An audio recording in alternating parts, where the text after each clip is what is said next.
रात में जैसे ही सब गहरी निद्रा में सोए, चारों चोर उठे, और वो तो चोर हैं, ताला वाला खोलना सब उनको आता है। गर्भगृह में प्रवेश कर गए।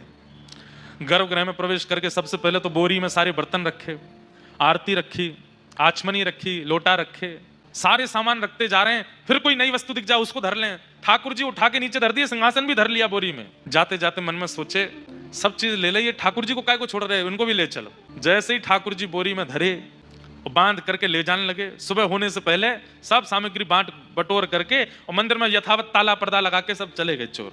सुबह मंगला आरती के लिए महाराज जी उठे, स्नान ध्यान करके जैसे ही मंदिर में गए, ताला खोल के पर्दा खोला, सब साफ, कुछ भी नहीं वहां तो। अब यहाँ तो हल्ला मचा, महाराज चिल्लाने लगे, बाबा अरे मेरे भगवान चोरी हो गए, अरे मेरे ठाकुर जी चोरी हो गए, अरे मेरे ठाकुर जी को कोई लेके चला गया। प्रियादास जी महाराज उठ करके संध्या आदि कर रहे थे, उनके कान में आवाज गई, उठ करके कहां हो, कहां हो? बोले अरे ठाकुर जी को चोरी कर ले गए कोई। मंदिर में जाके देखा, पूरे सब वैष्णवों में हल्ला मच गया, ठाकुर जी चोरी हो गए। प्रियादास जी महाराज तो वहीं बैठ करके रोने लगे और रोते रोते मन में विचार करने लगे, मेरी कथा अच्छी नहीं लगी ठाकुर जी को, इसलिए भाग गए यहां से। अगर कथा भाई होती, भैया हल्ला मत करो, चोर नहीं लेके गए हैं। चोर की क्या सामर्थ्य जो ठाकुर जी को लेकर चला जाए। ठाकुर जी को कथा इतनी चुभ रही थी कि अपने आप चोरों को बुला के उनके संग बैठ के चले गए ठाकुर जी। मेरी कथा के कारण हुआ।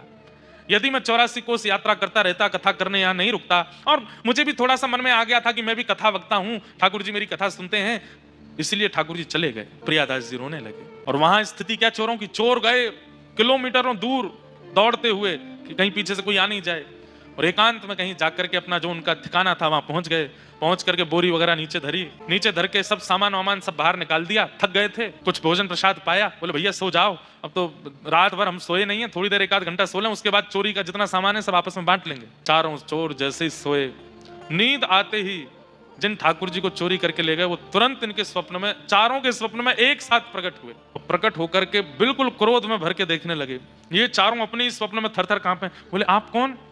बोले मैं वही हूं जाको तुम बोरी में बांध के लाए हो, बोरी में धर के लाए हो, मैं वही हूं। अरे आप इतने क्रोधी क्यों हो रहे हैं? बोले अरे 1 दुख 2 दुख 3 दुख 4 दुख 5 दुख देता होगा व्यक्ति, तुमने तो मुझे असंख्य दुख दिया है, इतना दुख दिया है, इतना कष्ट दिया है, अभी जहां तुम सो रहे हो वहीं पृथ्वी फटेगी और तुम तीनों रसातल में जाके गिरोगे। हमने क्या किया ठाकुर जी? अरे रात्रि से चोरी किए हो, कुछ खिलाया नहीं पिलाया नहीं, सुबह से भूखो प्यासो बैठा हूं मैं, बोरी में बांध के ले आए हो, स्वयं ने भोजन प्रसाद पा के सो गए हो। और भोजन प्रसाद तो बहुत दूर की बात रही, वहां में प्रेम से कथा सुनना था। 7 दिन से इतनी बढ़िया लीला चरित्र भक्तों की सुना रहे थे श्री प्रियादास जी महाराज, और तुम लोग वहां से मुझे ले आए।